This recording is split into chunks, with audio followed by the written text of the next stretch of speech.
feels more like a losing battle than something worth dying for. Grab your gear and come on a quest with your band of brothers who will serve as the guides in what we call the masculine journey. The masculine journey starts here now. Welcome to Masculine Journey. You about heard us praying. Not that would be a bad thing, but What does prayer mean? Yeah, Jim's been gone for a few weeks. I'm like, hey Jim, will you pray? And man, I thought he just kept going. Yeah, it was like the Energizer prayer. I bet I don't get asked to pray anymore. It'll be a minute. Yeah, no, I mean it was a great prayer. It was just a prayer. I mean it was a good one. But yeah, so he ended just as the music. Expect a good show. Yeah, just as music started, he ended. So that was good. So thank you for praying for us, Jim. And so hey, it seems weird that we have, near as I can count, 8 people in the room, and it feels light. Mm-hmm. Like we don't have very many people, which is just crazy when you have 8 in the room. And we're missing, of course, Harold, which will be gone for a few weeks, and so we wish him the best and gets back to us quickly. And Michael's gone, and he'll be back next week. And just Art's lost. Oh, yeah, where for art thou? Come Robbie, on, that's right. Yeah, come on, Robbie.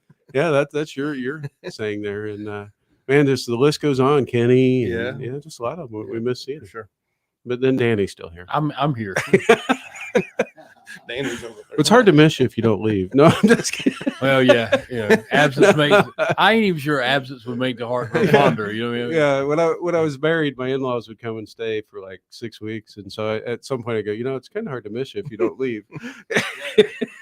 Is it absence or abstinence? I've never been sure. Yeah. Well, I guess depends on who's. Yeah, I don't know. Oh. Yeah, Andy. No, never mind. Oh. I should go somewhere. Yeah.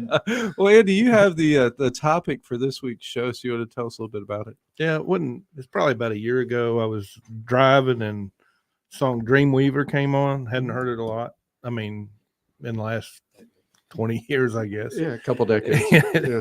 And I'm sure I had, but it just brought back, and I started thinking just about how dreams affect us. And, we have 2 kinds of dreams. I think there's probably more. There's a lot of different ways God conveys his message to us through dreams, visions, even trances, like in the book of Acts. But to most of the time in our vernacular, we usually think a dream is something like a goal, not a goal, something that's in our heart that God puts there.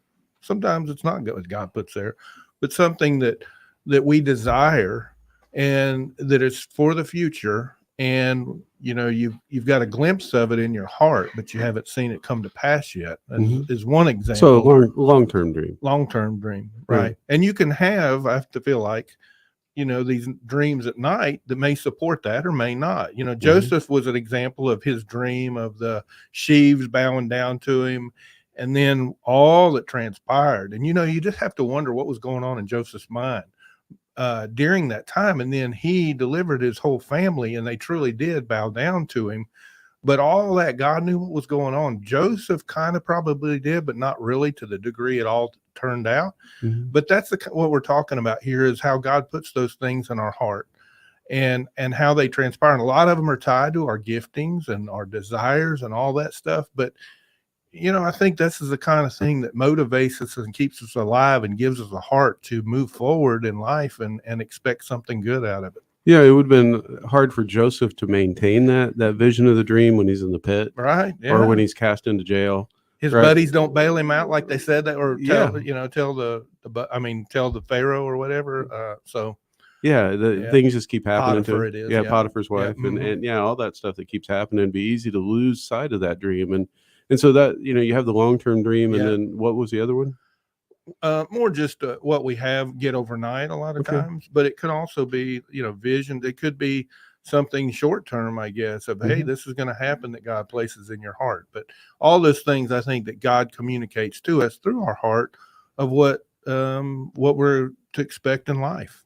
Yeah, I think one of the things that I'd want to point out that a lot of times we treat our dreams, taking nightmares off the table, right? We don't. The enemy is over those nightmares for the most part, right? And trying to disrupt your sleep and things like that. We're not going to really talk about that in this show, but even the dreams that seem frivolous, right? Don't just discount them. If you remembered Mhm. them, which most people have trouble remembering the dreams, if Yeah. you remembered them, just like anything else, ask God, was there something in there that you wanted me to get? Yeah, for sure. Right? Because sometimes there's things in those frivolous dreams that seem very silly, but really have a deeper meaning when you want to dig deep in them. Yeah. And we'll hear that on a couple. Yeah, clips. we don't bother to delve into them. We're too sophisticated or too Yeah. lazy or whatever. But I think there is a lot there to it. God's given me a couple of those teaching moments through that. Mhm. What I also think before we jump in here too is what happens to me overnight when I quiet myself and I wake up. A lot of times it may not be a dream, but I seem to always have a word or something, a truth that I normally wouldn't have thought of. And I think that's our spirit within us that God drops that in there.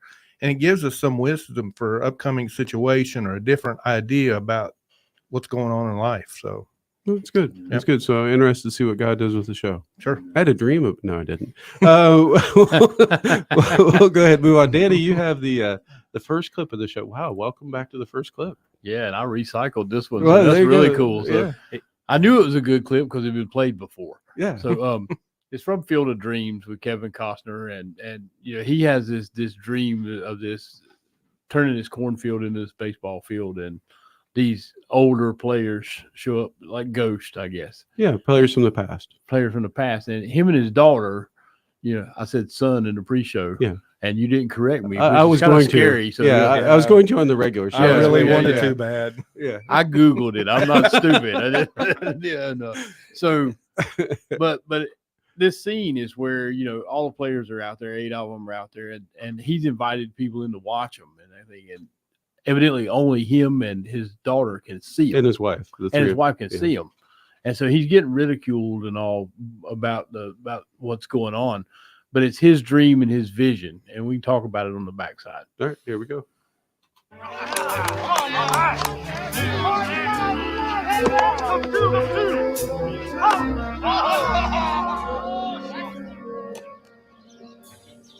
Ray, honey, Mom and everybody's leaving now. Well, it was, thanks for coming. Ray, think about what I said. And I'm just trying to help. I know, So I thought you two were going to watch some game. because it's not really a game. It's more like a practice.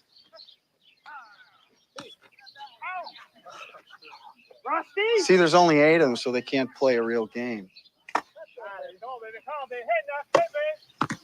8 of what? Them. Who then? Them. Well, you don't see them? Karen, honey? What are you watching? The baseball man. Baseball.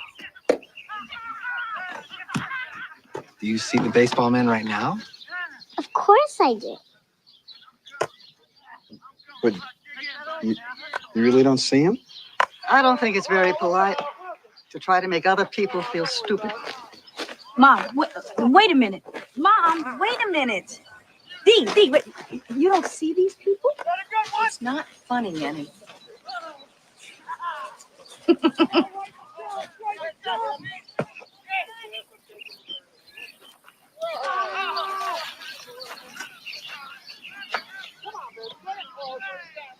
They couldn't see it.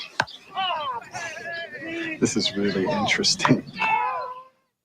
Yeah, scripture, all through scripture, it talks about dreams and visions, and we had talked about some of that. But, you know, sometimes you are allowed to see stuff, you know, a vision of a ministry or something. And, you know, I thought about a couple of different things, you know, when we started ministry in Asheboro and we transitioned into making a transition house. And I could see the vision. And luckily there were people who come along beside me who could see parts of it, I think. But, you know, there was ridicule in it. And because you're casting something that people don't really understand. And that's kind of what I got out of that clip. And you know, when you brought this topic up, because, and Sam, I'm sure you guys did the same thing. We started this ministry. You could see something, but, you know, how's it going to plan out? You know, because sometimes I don't think it's the vision that scares us as bad as the process does. Right. And so that's the deal. And, God allows you to see, and y'all were talking earlier about the little nuggets that he drops. And I was describing to a guy last night, he's just starting a journey with Christ. And I said, I call them fireflies. You see fireflies all along the journey, some bigger, some, but you'll get them and hold on to those nuggets of what God gives you, because that'll be what takes you on to the next level. Yeah, and you mentioned about the ministry, and Jim, you were there in the initial conversations when we were having it. It was always about doing boot camps. There was nowhere along the way we thought about doing a radio show or podcast, and then all of a sudden our friend Robbie, suggested that we set in one week, and that became a big part of the ministry that we do every week, and unites the team, which is really cool. And so God gave us a big dream, but he had a even bigger dream in mind. And because we're obedient and following in one, he opened the door to the other. And I think that's a lot of times we can't see what those next steps are, right? But he may have a lot of different paths that he adds on to that dream that you weren't even aware of, if you're just obedient and you step out and you walk with him. I think if he showed you the whole blueprint and the whole plan, you'd run anyway. Oh yeah. I'm pretty sure I would. But usually they're not just one thing either. And that's the beauty of it is these, the boot camps and the radio show, they go like hand in glove. Mhm. And so he's got a bigger vision than just one aspect. I was thinking more like mitten, but yeah, that works. Well, I'm sorry. And like Danny said, we sometimes want the whole picture, and if we get it, we'll screw it up. Oh yeah. God wants us to take each step of faith one at a time. When we were called to Alaska, we had all these visions of what we were supposed to do when we get there, and we thought we were going forever. We weren't going forever, and what we planned had nothing to do with what God had planned for us. Right. But what he had planned was better. Yes. Right. In the long run. Go ahead, Grant. One person to another. Yeah. We talked a little bit earlier about Hopefully the Lord in between. Yeah, exactly. We talked about Joseph earlier. Had Joseph seen the whole plan of every step along the way, I don't know that he would have been signed up for it. Mm-hmm. And that's part of the problem. Or David, even, David was told very clearly that, you're going to be king, right? If he knew all the steps he had to get there, All the loneliness, in yeah, the caves, and all the hiding out. persecution, all the things that he faced. Yeah. Go to masculinejourney.org. We have a boot camp coming up November 21st through 24th. You can go register. If you need help financially, please let us know. We'll find a way to get you there. We'll talk to you after the break. Here are the contest rules for the Truth Network. Prizes won are not transferable, redeemable for cash, or exchangeable for any other prize. All prizes must be redeemed from the station within 30 days of winning. Only one prize per household from any station of Truth Broadcasting within any 30-day period. The rest of our contest rules are listed under the About Us link at our website, truthnetwork.com. Thanks for playing and listening to the Truth Network.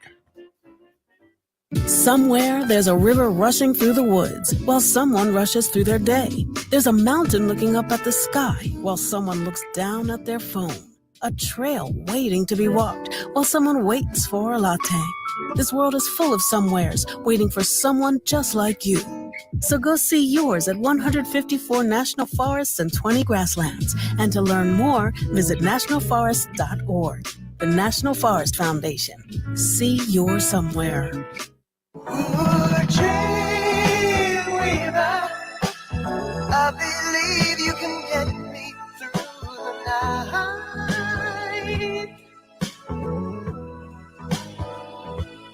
Ooh, dream weaver, I believe we can reach the morning light. So yeah, that was Dreamweaver by Gary Wright. And, as I look at those lyrics, when I picked that today, you could take that as just overnight dream. God kind of gets us through the night. Mm-hmm. But, when you look at it in scripture, the night is always considered like darkness. Mm-hmm. And this is a tough time. And his dreams, get us through. The Dreamweaver gets us through those difficult times to the morning light, to victory. So, right. Yeah. I'm kind of dense. Y'all probably saw that right away, but anyway. And welcome back to Masculine Journey. We're glad that you're back with us. I'll be condescending to myself. I just want to have fun with you, Andy. You know how that is. Robbie, you actually have the next clip. If you want to tell us a little bit about that or a lot about it, whatever you want to do. Well, I can't help it. It's just when he brought up this topic, I went back to my journals because, you don't remember dreams all that well. And I just, did a search because my journal's electronic these days. I did a search under dreams and I came across in November of 2022, right, which wasn't that long ago. I had this reoccurring dream of receiving a crown of thorns, and I was having it, and you could see in my journals where I was trying to determine, what in the world did that mean? And when I saw the answer, I was like, man, how cool is that? And how could I forget this? But what it was is that in November of 2022, I was finishing up a very long study on the Song of Solomon. I'd actually memorized the book, and I was trying to analyze all these verses in the 7th, 8th chapter. And the 7th chapter is a pretty famous verse. You hear it quoted quite often where, it's after the marriage night in the Song of Solomon, and, they're certainly consummating their marriage multiple times here. And at this point in time, he says, I'm going to, come up to the palm tree, and I'm going to take hold of what is often translated boughs, or sometimes it's translated fruit. However, when I began to study that word, as I was, studying the whole thing, it became obvious that what he grabbed hold of were thorns. And it just grabbed my attention immediately. I was like, what? He took a hold of thorns? And I went immediately and Googled, because it was a date palm, very specifically kind of palm that wasn't Hebrew. And I said, do date palms have thorns? And no, sure enough, they do. And they're quite wicked thorns. In fact, there's poison in those thorns that rots your bones. If you happen to get one of those horrible thorns, it's pretty, when you see it, it's like, oh my goodness. And then all of a sudden I began to think about, oh my goodness, he is rejoicing in the love that he has for his bride at this point in time, but he is taking a hold of her thorn. In other words, those are the nails, and they are all kind of bitter poison for his, physical life that would be. And I thought about what would that be like to really take hold of your own death in order to save your bride. And, it just led me to a place of worship that was unbelievable, that he truly does, in fact, take that all on himself and in such a way that he loved doing it. Because as you read the verses after that, and as I recall, it's like the 6th or 7th verse in the 7th chapter, you're going to see that this is this big moment as they're heading off into the sunset of their marriage. And so I remembered this movie clip from the movie Fury, which these guys are facing imminent death. And essentially there's a young guy who's just been trained in the tank. These other guys have been in this tank for years and really had some tough times together. But right now they're facing like a whole battalion of Germans. The radio's out. It's just them against unbelievable odds. And they realize that they're going to die, but they are going to hold this position because it was their thing. It was their orders is what they were to do. And so what we pick up here is we'll hear the scene where the tank commander is talking about getting lit. And by that means, they're fixing to, he says, we might as well do this. And then, as they're facing this, you'll hear different people, make comments. But then I don't want you to miss, as they are going through this moment that they really have together right before the battle, of the new guy, they give him his war name, right? And how cool is it that God gives us his name, his name as our marriage will be consummated, right, in the book of Revelation. Also, we can have it through boot camps, as we talk about quite often. But as you listen to this clip, you can hear at the end of it, they say, best job I ever had. In other words, they are doing it, but they are doing it with wholeheartedness.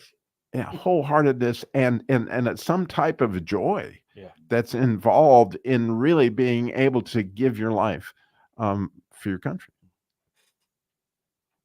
Might as well get a little tight. Won't be around for the hangover. What you gonna do with that? I'm gonna drink it. I know you had me preach. I know it. What we're doing here is a righteous act, gentlemen. You hear me, Gordo? Mm-hmm. There's a Bible verse I think about sometimes. Many times. It goes, then I heard the voice of the Lord saying, whom shall I send? And who will go for us?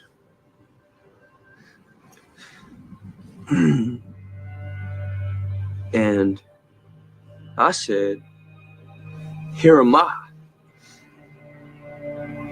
Send me.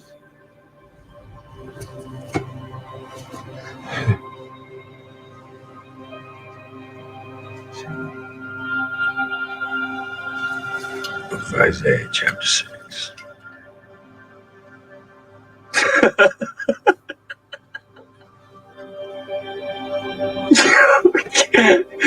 Yeah. Exactly right. Wow. You're something.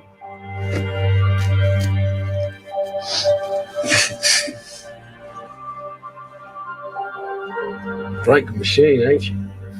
Machine, that's it. That's his war name. That's perfect. I christened him Machine. Machine. Machine.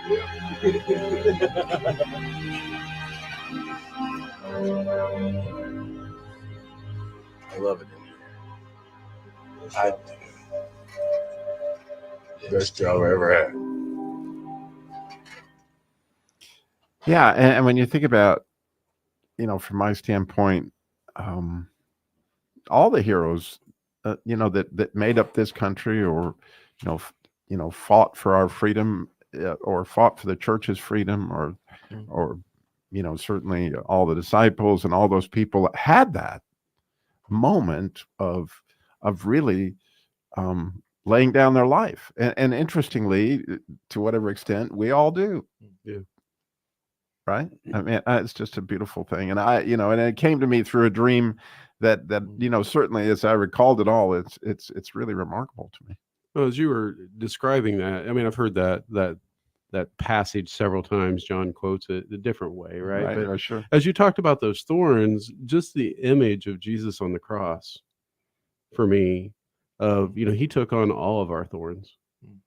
That we may have the freedom, and you're alluding to that, I guess. But for me, it was just made it more clear that I'll never hear that passage again and think of anything different than Jesus taking that on, right? That he loved his bride, us, so much that he would take that on at the ultimate cost for him. And so that was really cool, Robbie. I appreciate you sharing that. And so I want to encourage you to pay attention to those dreams. Right, Jim, you want to say something? Well, I was going to sort of say what you did.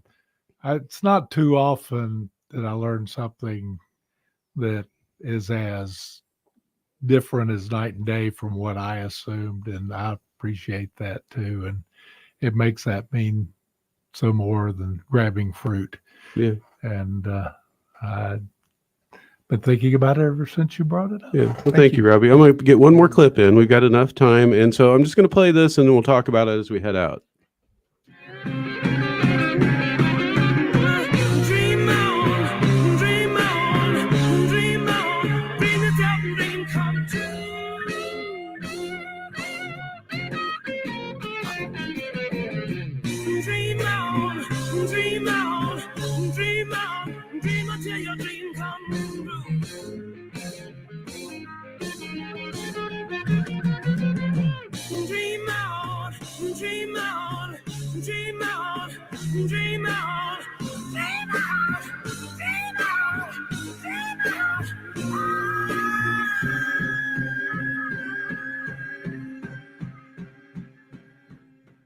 That was Aerosmith, obviously, with Dream On. And that's the encouragement to continue to dream. If you find yourself right now in a situation like Joseph was, you find yourself in a pit, realize God has another dream bigger than that. Your dream isn't the pit, right? Or if you find yourself incarcerated in one way or another, either physically, emotionally, know that that's not God's dream for you. He has something so much bigger.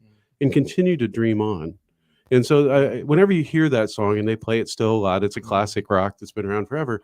I want to encourage you to think about that, and also think about those dreams that you could chalk off as frivolous that we talked about earlier. Robbie's dream of having a crown of thorns. Just go, oh, that was weird. Maybe I ate something at Taco Bell last night, whatever that might have been, not to discount it, but to say, okay, is there more to it than that? Because not only did it have a great impact on him, but him sharing it tonight had at least an impact on Jim and I, and I'm sure some of the others here, and hopefully some of you, that you'll never see that passage the same way again, right? That just continue to push and to dream on and to keep pushing through. And then what I wanted to ask about before we head out of this segment is, how do you hold on to those dreams, right? So just what's some key tips to holding on to the things you dream about? Because I'll dream about it and then I don't remember it the next day. So what do you guys do to hold on? Robbie, you have a dream book. I have a journal, right? Yeah. And it's, first thing in the morning. And so if I got something and I go, wow, that's weird, that's generally, I'm going to go write it down. And that's what it is. Right. And so write it down, hold on to it, go back and look at it. It may be like me, I'll write something down, and if I don't go back and look at it, my notes are kind of pointless. Right. I remember one time, and I'll say it real quick, I was really struggling. And so I took a day and I went up and spent some time on the mountain and literally went up the top of the mountain and hiked. And I'm praying to God about a situation. He gave me some words. And so I opened up my journal, and literally where I flipped open to, it was the same words he gave me 2 years before that I hadn't listened to. Right. So listen to those things and ask God and seek his heart and ask what he has for you there. Because I promise you, his dreams for you will blow your mind. He's got some amazing things planned. Go to masculinejourney.org to register for the upcoming boot camp, November 21st through 24th. And as always, love somebody well this week. We'll talk to you next week.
coming down through the cracker.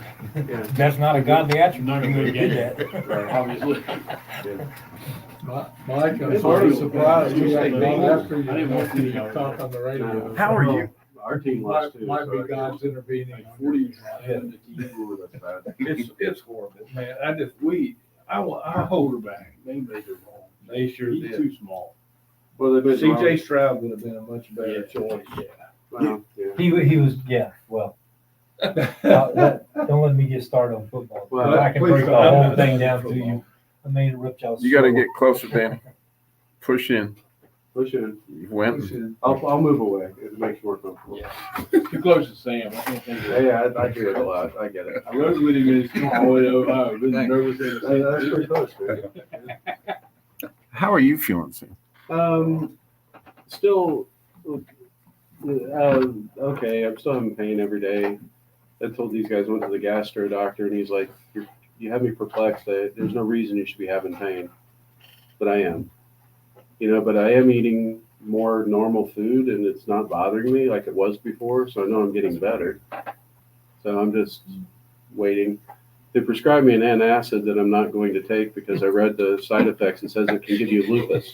And I'm seriously, I'm like, I was reading it. I'm like, yep, I'm not taking that. Hey, I got a great story for you. Afterwards. Yeah, I'm like, yeah, I already had a Yeah, sign me medicine up give for me some of that. pancreatitis. I'm You not, tell them that. They'll find a reason but I do have an appointment with Integrated. What is it?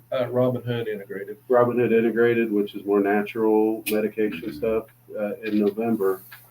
So I'm looking forward to seeing them to see if there's a supplement or something that would have the same effect. Well, they'll hook you up with some supplement. Yeah, he's been to him too, and I think he's had the thing. You got to watch him Yeah. because they'll test for everything and keep testing. That's what I didn't tell you the Yeah. other day. So you got to watch that. Well, They'll send you down to that store. Yeah. I'll order it from someplace else. It ain't cheap. Yeah, I know it's a moneymaker for them, and the whole membership thing I don't understand. Oh, I didn't know that $10 membership fee every month once you go see it. for the I don't know, for something. I figure I go. pharmacy probably. That's the way they want it. Whatever it is. I figure it's They're, I mean, when you said Robin Hood, I envisioned Probably in the tied to a tree. cone right now. Shooting Oh, yeah, we arrows. are. They're shooting arrows around. Sure.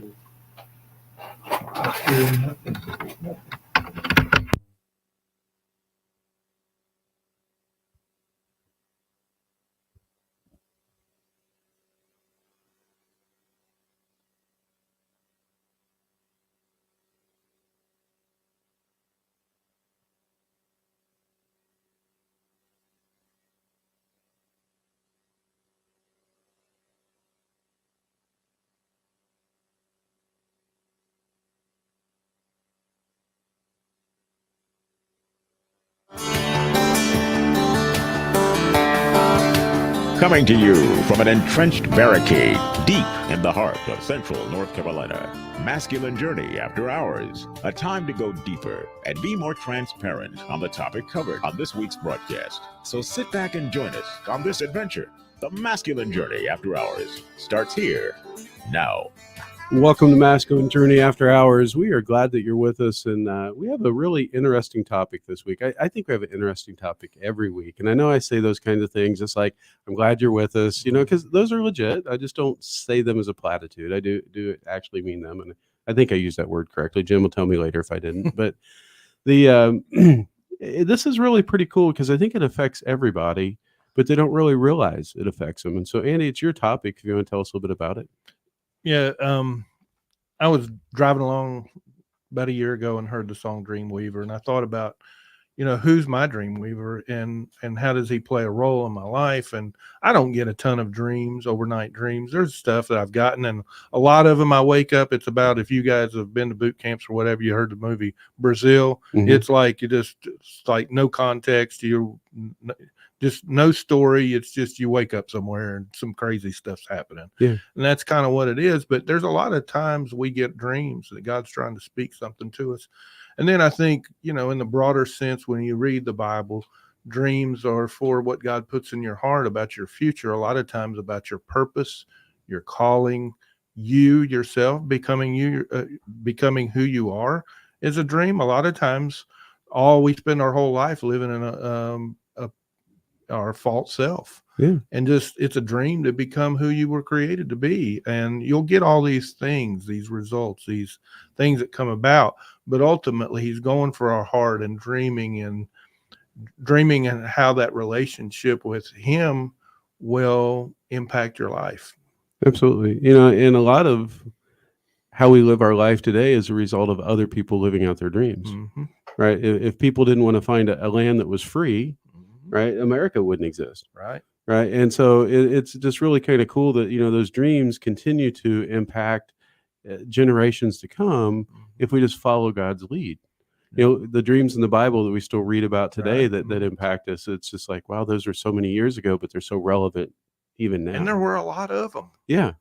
Yeah. We named a few in the previous show, but you had Joseph, Daniel. I mean, Joseph, Jesus' dad, the dreams about fleeing and, there's tons of stuff out there. There's the book of Acts when Peter was in his trance and the whole thing of the slay and eat and about take the gospel to the Gentiles. That's a pretty big dream right there. Absolutely. I'm glad he did. Yeah, me too. Yeah, because I like bacon too. Yeah, well, that's true. And then there's John. I mean, and all of Revelation and all Absolutely. still unfolding. Oh, yeah. So, Well, way to top us. Way That's good, right. Danny. I just throw it out there. well, I did have the first clip. To totally change that subject, on a flight, I got to see Brazil.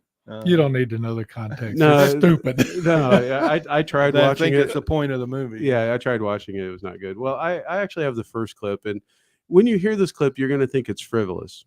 But it's not. And I used that term last time. You're going to think it's just silly, right? That why would this even have any impact? But this is from the movie Fletch. And if you haven't seen it, it was in the 80s. I don't remember what year it came out. This is the original Fletch that came out. There's been a couple sequels since then, one with Chevy Chase, one with John Hamm, I think, played it. But this is the original and the good one. And so at least the one I enjoyed the most. But when you watch it, there's a dream sequence here that I'm going to play. But what's happened right ahead of this is someone has been after him for some money. He's been trying to escape and from having to pay something that he owes, some alimony. And I'll talk more about his life on the backside of the clip and why it was important that this dream was. But when he falls asleep, he's taking a nap, and the Laker game's just finishing up, and Chick Hearn is interviewing Kareem Abdul-Jabbar, and then his dream takes over. And so I'm going to listen to it, and then we'll talk about why I played this clip and about him specifically. Ladies and gentlemen, our guest is the most valuable player of the National Basketball Association 6 times. From the Los Angeles Lakers, the all-time scoring champion of the NBA, Kareem Abdul-Jabbar, and he's coming off a game that was second to none in his brilliant career. You got to be proud. Oh, definitely, Chick. It was a great effort, but, I had a lot of help, and we're just glad to be here. Hey, how about Fletch? Well, wow, what can I say about Fletch? He's been fantastic. He boxes out for us, gets the tough rebounds, does the tough things that we need to win. It's great working with him. I don't know where we'd be without him.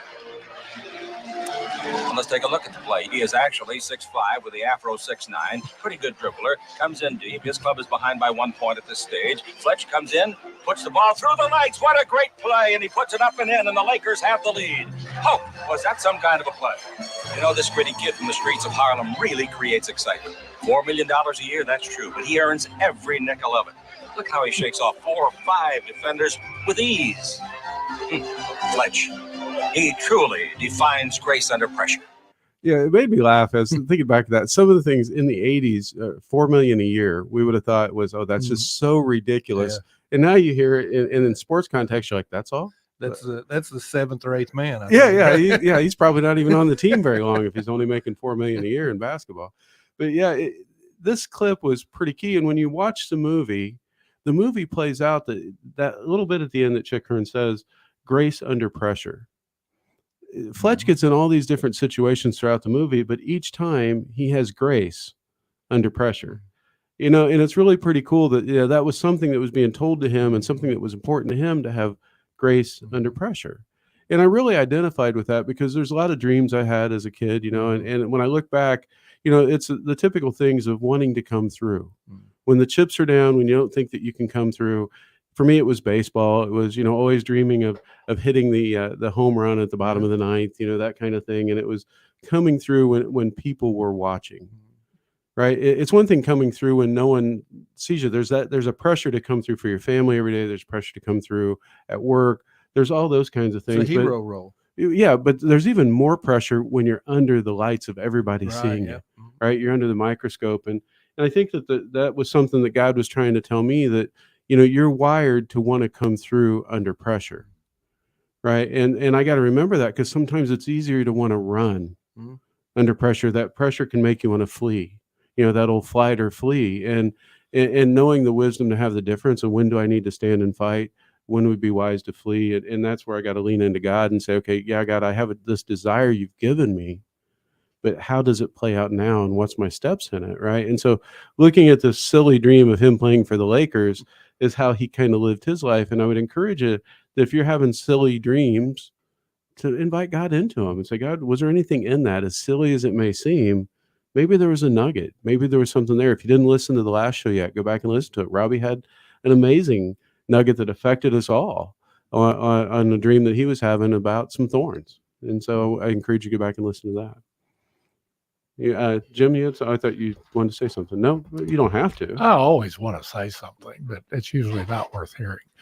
But one of the things that really hits me about dreams, I get vivid dreams that usually mean something and I remember, and then I dream a lot of other stuff that I forget immediately. But last week I had 2 vivid dreams about a person that had a significant impact on my life.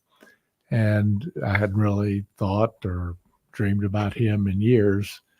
And then he had a major event in his life while I was dreaming about it that I heard about after I got home. And I said, okay, I could let that go. It wasn't a big deal, but I recognized that God was reminding me some of that relationship while his life was falling apart.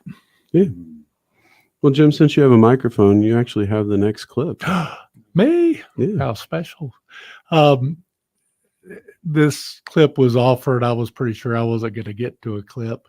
So I thank Sam for the clip. But it is actually from my favorite Christmas movie, which most people are going, oh, no, not that. But it's from Christmas Story. And while I didn't have a dream about having a Red Ryder, I do have one now. But it reminded me of when I was roughly Ralph's age, how I wanted to be a hero in stories and, defeat the bad guys. And that's what the clip is about here. And then we'll chat more about it later. But he is defending his home with his new Red Ryder. That his family was all against except for the dad, right? Yes, that's correct. Okay, here we go. Mothers know nothing about creeping marauders burrowing through the snow toward the kitchen, where only you and you alone stand between your tiny, huddled family and insensate evil.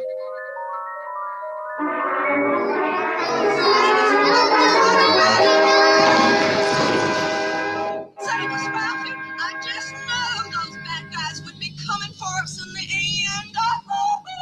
Don't worry, Dad. As long as I got old Blue. Well, what have we got here, folks? Well, we figure it's Black Bart, Ralph. Well, instead of seeing a trusty old Red Ryder carbine action 2 shot range model air rifle. Lucky I got a compass in the stock. Well, I think I better have a look here. Oh, he's not. Oh, no! It's all through! Oh, no! Seize it, boys! The train is on!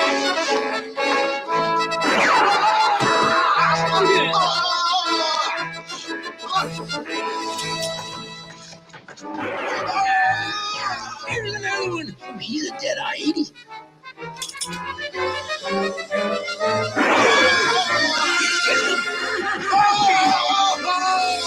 Okay, Ralphie. You win this time, but we'll be back.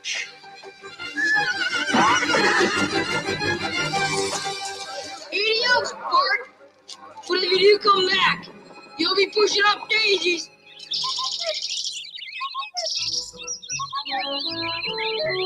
And don't you forget it. Well, man, you saved us. You saved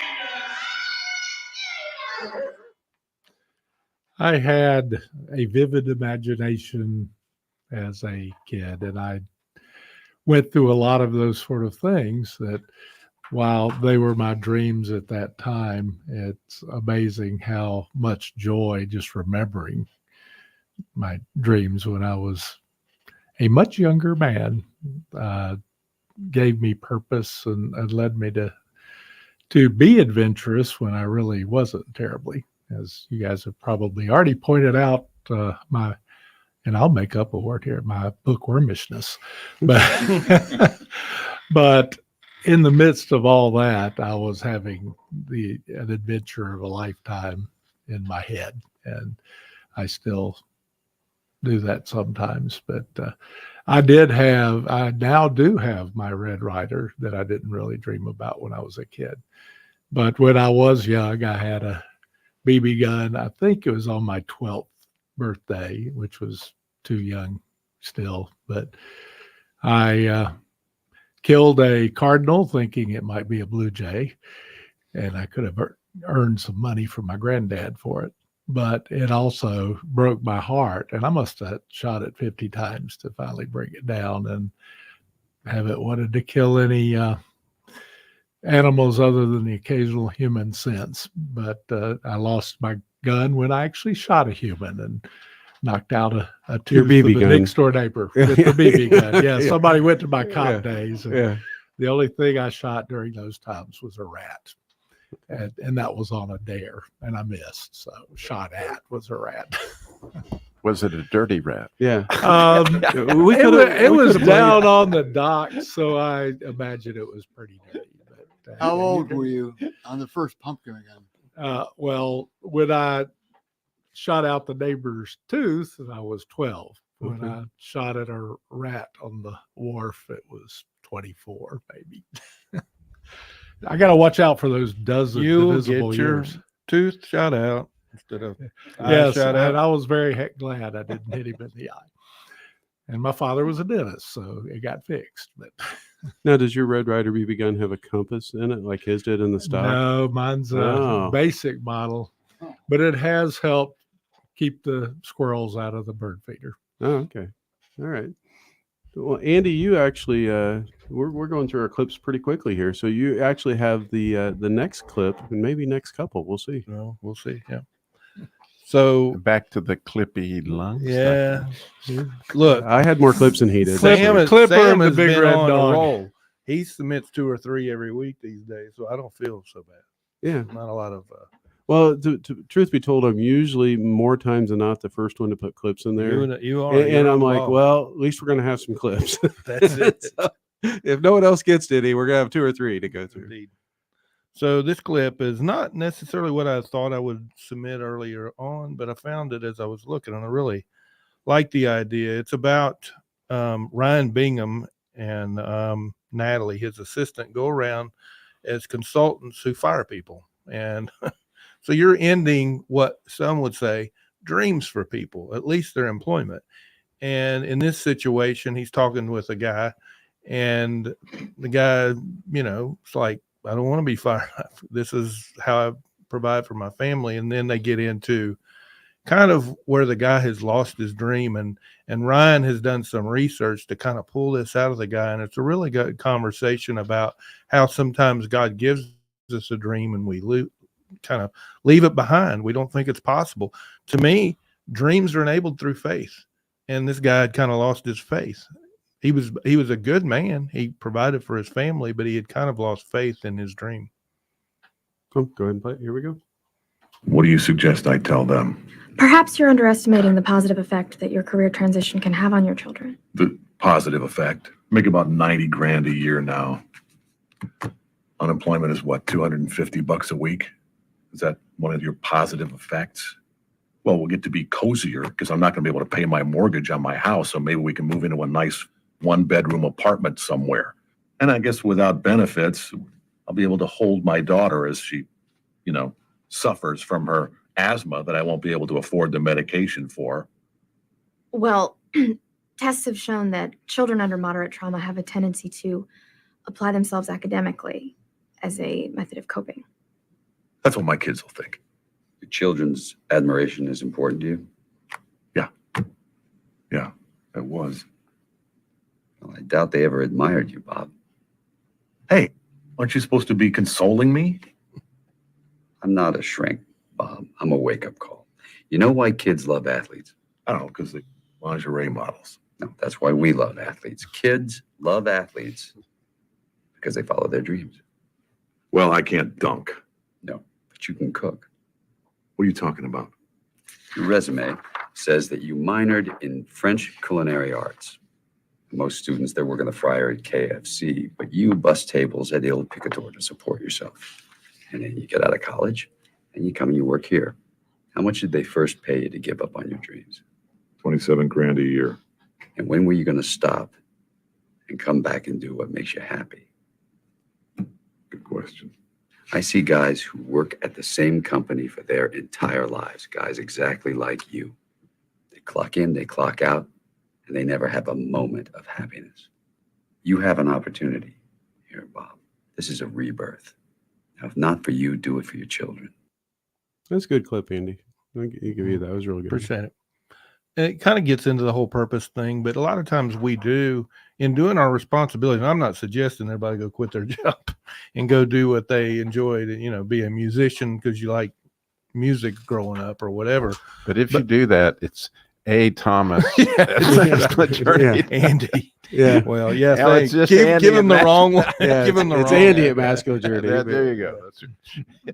But seriously, I mean, I had a career change, and I'm still in kind of the same role I had, and I did kind of have to step back, but I've actually jumped forward from a salary standpoint. But I enjoy what I'm doing much more, whether it's my dream, something I dreamed of.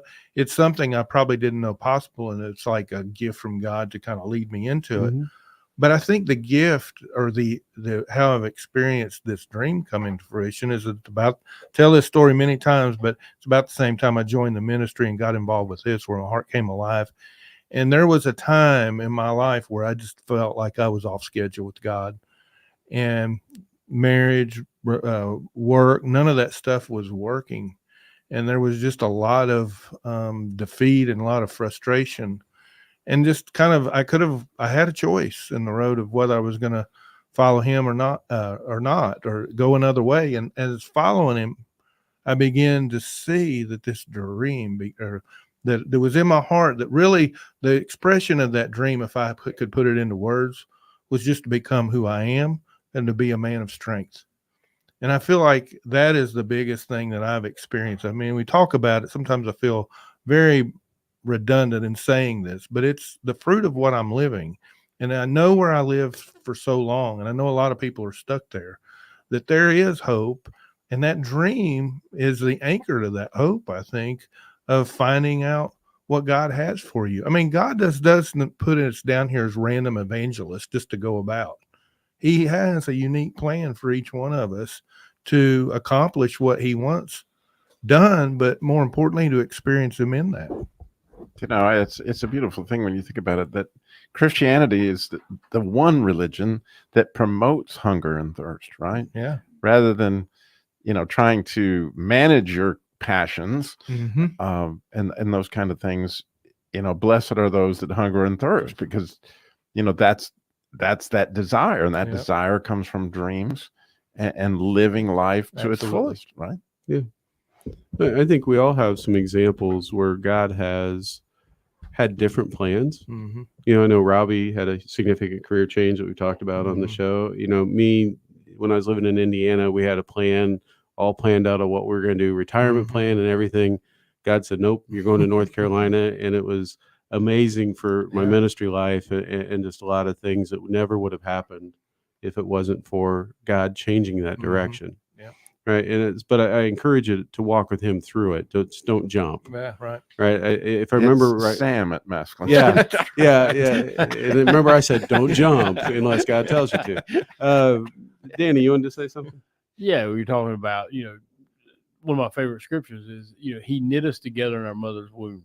And so there's a specific plan for our lives. But the interesting part, and I shared this with a young man last night, there's specifications of where you're going to be in life and what God's plan is, but he decorates that with such a broad stroke of grace and color. And so, he knows, you're going to take the twists and turns, but yet his strokes of grace in your life, really is what makes life colorful. Yeah. I think he factors in, your desire, your gifting, your personality, your experience, all that stuff. And I think that dream is not just a static picture of what it's going to look like. It kind of evolves, changes. We've kind of talked about that it's not always easy. Plus, just like we've learned on your calling in the masculine journey, is you're opposed too. Your dream is opposed. Well, and it's not often comfortable. No, right? It's usually not comfortable. God, you have to rely on God. Joseph wasn't comfortable at all, right? Pick somebody in the Bible that it was. True. Yeah. You won't find God not is many not padded into crosses. easy or comfortable or convenient. So you're messing up when you try to pursue those. Now, I've had more career changes than Amen. everybody in this room combined. Probably by several dozen. Don't ever ask him to tell you about me. When you got a half hour, you can ask him. One thing that I learned through it is that one thing we learned through it. Yeah, was not to ask you about that. I should have brought it up. I'll hit the highlights. Oh, no. What God showed me through that was that I was not happy, not fulfilled in a career if I wasn't serving others. My favorite jobs: police officer, district scout executive, being in hospital work a couple of different ways. Everything that was serving others was meaningful. Most of the rest was a short career. Even at Microsoft, that was serving others, and I enjoyed it. It made me a little You crazy. were a server on servers. There were no servers back in those. No, they probably weren't. I helped with DOS, Okay, so that'll put that in a perspective. Harold will be enjoying that part of the conversation. Yeah. Well, we do have one more clip, Andy. I know you weren't necessarily planning on playing it, but I wanted to go ahead and play it because it kind of rounds out again what we've been talking about to continue to dream on. It's a revisit to the Aerosmith clip from last time. Mm-hmm. So I'll let you figure out what you want to do with that. Okay, so Sam and I both had the idea of using Dream On, and it's another one of those songs where you hear and the chorus grabs you, but what's the words from the verses say? So I cut part of the words, one of the verses out. Let's see where it is. If you play it, boy, I'll play it, and then you can tell us when to come back. Yeah, that's a great idea. Here we go. That's what. All right, here we go. If my life's in books, written pages, live and learn from fools and from sages. You know it's true. All the feelings come back to you. Did they come back to you? I just had a dream. I just had a dream. All those it just came back to me. Great dream. Let's wake him up so we can talk. Well, about I threw a it. curveball at you, Andy. To be fair, you were playing on it, and it was probably intentional. Sometimes it was, not that time. So half my life in books, written pages, lived and learned from fools and from sages. That could be Harold, So Which one? The sage. I'm Yeah, assuming. you want to clarify? No. I was saying sage. Sages. He's got full coverage. Harold, that's Andy at Masculine Journey. You know it's true. All the feelings come back to you. And so, in that whole thing of just experiencing life, you're experiencing your dream, and it all comes back to you as you're walking through. I mean, this is music lyrics here, but it does tell a story about what we're walking through and how the dream becomes real for us. A lot of music comes from life. That's why we enjoy it, right? Yep. And so Go to masculinejourney.org to register for the upcoming boot camp. It's November 21st through 24th. Again, I've said a few times, but if you're in a position where finances are an issue, please don't let that keep you from coming. We have some partial scholarships and more that we can help out with. So please let us know. Reach out to any of us at our first name at masculinejourney.org. Again, that'd be like Andy, Robbie, Danny, any of those. We'll talk with you next week. Love somebody well this week.